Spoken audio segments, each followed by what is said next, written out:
Welcome to Up an Octave, a podcast by Sonivia. I'm your host, Rue Spence, founder of Sonivia, the podcast management agency that helps women and non-binary people take up space in podcasting. Up an Octave is here to support you in your podcasting journey, from how to market yourself, how to sound great, how to edit for your specific voice, and how to make your podcast feel like magic. Thanks for tuning in. Let's get into it.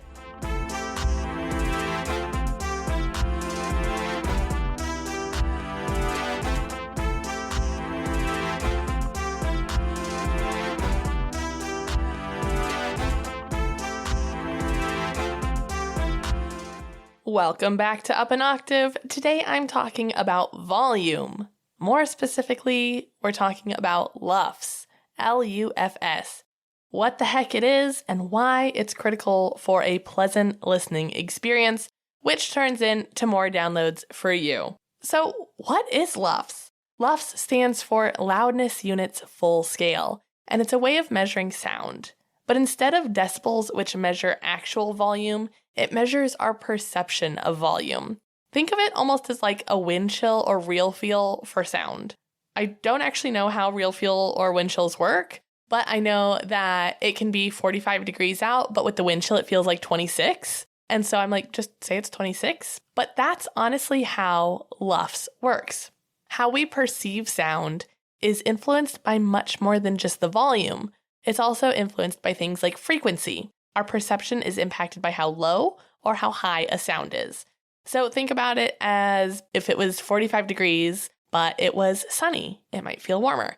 If it was 45 degrees, but you just got out of a swimming pool, you would think you were freezing to death. That's kind of how LUFS works as well. It's because of these really high or low frequency moments that a 160 decibel shotgun blast can feel so much more jarring than a 150 decibel rock concert.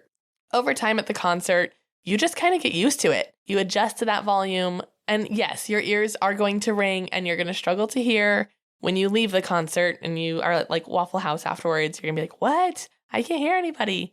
But it doesn't feel while you're there like it was necessarily painfully loud the way that a gunshot might. The idea is that normalizing the LUFS in your podcast will make it more comfortable to listen to an episode that might include everything from ASMR-like whispers to bursts of laughter. When you edit, you may hear that there are some parts of your episodes that are especially loud or quiet. This is something that I deal with a lot because I am a chronic fidgeter. And so I tend to lean really far away from my mic sometimes, and then I remember, and so I get really close to it. That's when you hear my chair creak, is because I tend to go back and forth a lot. And it is something that I consciously have to catch myself doing, but I don't always catch myself doing in the minute that it's happening. If you haven't already included normalizing or compressing into your podcasting workflow, you may be using the amplification tool to manually increase or decrease volume in these parts. And not only does doing this manually take way more time, ask me how I know. That was how I edited like the entirety of my first show. I did not know about LUFS, and my show sounds like I did not know about LUFS. It also doesn't account for the perception of loudness. So back to the weather analogy. If I just happen to see, oh, it's 45 degrees there, it's probably fine, and I'm not realizing that, oh, I'm going outside with soaking wet hair, then I'm not going to be catching everything. So even if it doesn't seem like it's peaky, it doesn't seem like it's going into the red, I'm like, oh, it's probably fine. And then when it's processed and you're listening on Spotify later, you're like, oh, this is almost unlistenable because of how peaky it is. So you're better off just setting the LUFS first and then making manual adjustments anywhere that you see clipping or it just doesn't sound quite right. Just because the loudness is comfortable doesn't mean that the sounds are pleasant. So even though you're adjusting for LUFS, there are still maybe things that just don't sound right. So that's where having that human touch to your editing workflow is still super critical. Now, in trying to understand how LUFS impacts the listener experience, something that I hear a lot on a lot of the podcasts that I listen to is just inconsistent volume. I'll have one episode of a show where I have to turn all the way up just to even comfortably hear what they're talking about. and then it'll, go on to the next episode in the playlist of a different show, and I'm like getting my ears blasted away. This is because they're not setting their LUFS. So even if it's comfortably amplified and it sounds okay, that doesn't mean that it's going to translate well. There is an industry standard that almost all podcatchers are using for podcasts, for LUFS. And if you're not setting your show to be within that range, it's not going to sound pleasant. So the podcasting industry standard is -16.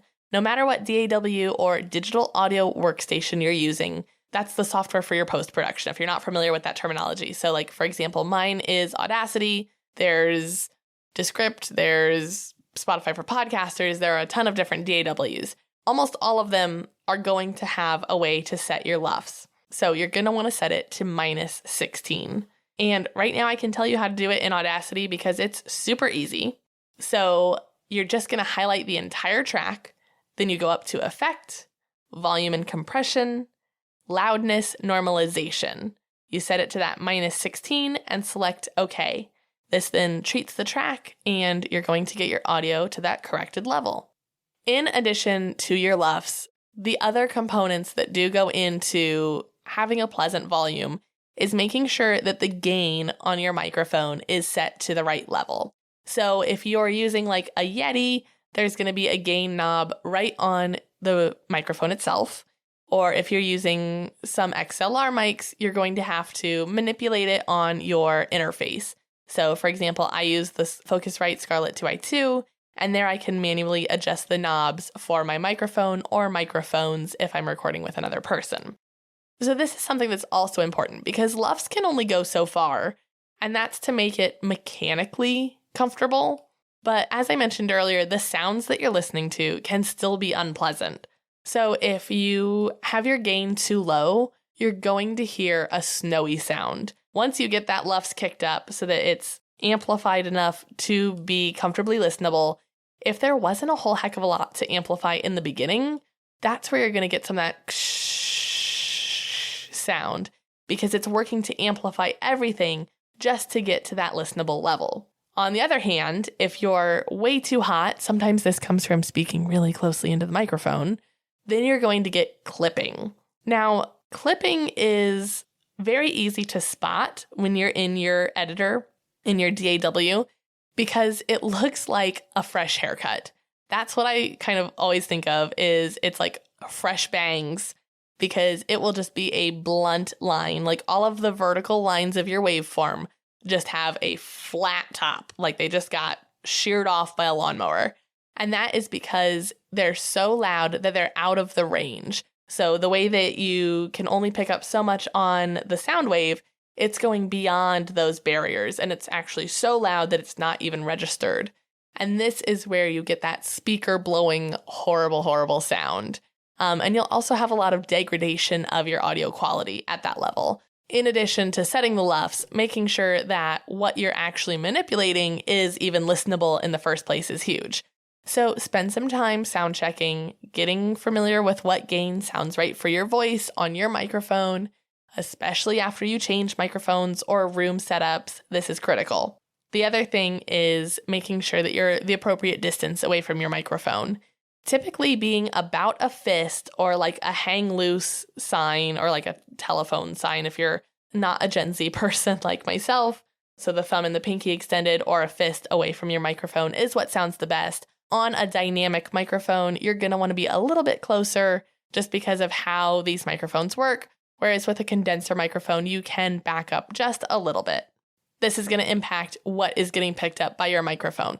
For example, if you're really far away from a dynamic microphone like I am right now, it's going to struggle to pick you up as much just because these microphones have to work a little bit harder to catch sound, which is what makes them great for using in a non-traditionally treated soundproofed space. Oh, I'm just sliding in to tell you about my 12-week content planner for podcasts. If you are starting to think about the holiday season and what that's going to look like for your podcast, you're not going to want to miss out on this free resource that I have created to help you holiday-proof your podcast. In general, I recommend having at least 12 weeks of content planned, if not recorded, at all times. This helps you dodge pod fade and keep your message resonating loud and clear while saving you stress and headaches and last-minute panic. To download this free resource, check for the link in my show notes. All right, back to the good stuff. This week's question comes from Dani, who did not give me a show to shout out. Dani asks, how do I create an intro that hooks listeners in from the start? I love intros, especially a well-crafted one. One of the biggest things is to make sure that the tone of your intro matches the tone of your show. This is something that if you are one of my launch clients, you have heard me say a million times. I think that tone is most easily set with music. And sometimes I see people using music that just does not feel like their show. Like, if your show is about true crime, you are not going to want to use upbeat ukulele music to set that tone. On the other hand, if you are a serious, wellness podcast, you probably don't want, ghostly moaning and chains rattling in the background. Also, make sure that your music feels genuine. A lot of royalty-free music sounds like royalty-free music. It's sort of that, corporate muzak, 5-minute crafts kind of sounding music. And I would almost rather you have no music than bland music, because to me, it makes your show sound bland. And that's not what you want to be the tone for the rest of your show. I think that your intro should set up some excitement for the rest of your show, almost like the intros on a TV show. You know, when you're watching Friends, you're going to do the little clap, clap, clap. Or, Full House, it jogs those pleasant memories for that fun kind of upbeat vibe. But on the other hand, when you hear the really heavy cello section of the Game of Thrones intro, you're like, oh, this is going to be cinematic. This is going to be epic. This is going to be really dope. Or the Marvel intro where they're showing the flashes of the comics or the different movies. And it's all in the Marvel letters. And you're hearing the Avengers theme or whatever. You know kind of what you're getting into. And even though some of Marvel's movies, like Guardians of the Galaxy, can be more funny, they're still going to have that epic tone. So it would be kind of weird if there was baby elephant walk and then it was Loki. You want it to sort of have a tone that feels like what the rest of your show feels like. If you're a comedy show, that's where you get a little more fun, get a little more amped. Or, if you're a more serious show, stick in the Strings family. I just don't love it when I'm not sure what to expect, and also when I feel like I want to fast forward the music. So kind of think about who your listener is, what kind of music they like to listen to, and use that to guide what your intro sounds like. Another thing about intros for me is that I'm not a huge fan of including a soundbite to the very beginning of your episodes, even before your intro. And my thought is that by the time somebody clicks on your episode, you've got them already. That would be like going to the movies, seeing a trailer for the movie you're about to see. You've already bought your ticket. You've settled in with your popcorn. You don't need any more convincing. And if anything, you might even be annoyed by it. I think this is especially unnecessary if the episode's less than half an hour. If you can't just wait half an hour to hear the thing, then you're probably not actually that into this show. So I think save your sound bites for social media. Sound bites can absolutely be great if they're used appropriately. And to me, that is when you're repurposing on your socials.